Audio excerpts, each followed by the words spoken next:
এই ছেলেটাকে তার মাস্টাররা অনেক প্রশিক্ষণ দেয় দেখে ছেলেটা পালিয়ে অন্য একটা এলাকায় চলে যায় এবং সেই এলাকাটা একটি জাদু মন্ত্রণা দিয়ে আটকানো এবং সেই ছেলেটাকে তার মাস্টাররা আনার জন্য যেতে চায়। তখন ছেলেটা বলে যে মাস্টার আপনারা এই এলাকায় আসতে পারবেন না।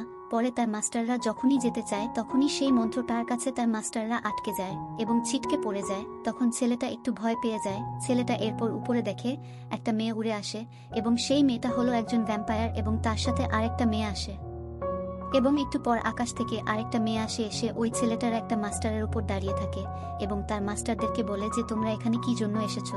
তখন তার মাস্টাররা বলে এই ছেলেকে নেয়ার জন্য এসেছি। পরে ওই মেয়েগুলো বলে তোমার শিষ্য আমাদের এলাকায় এসেছে কেন, এখন আমরা যেতে দিব না তাকে। তখন তার মাস্টারদেরকে এই মেয়েগুলো বলে তোমাদের কাছে যা আছে তা দিয়ে পালাও, না হলে কিন্তু তোমাদেরকে মেরে ফেলবো। পরে মাস্টারদের কাছে যা কিছু ছিল সবকিছু দিয়ে পালিয়ে যায় এবং এই মেয়েগুলো এই ছেলেটাকে রেখে দেয়। দ্বিতীয় পার্ট দেখার জন্য চ্যানেলটি সাবস্ক্রাইব করুন।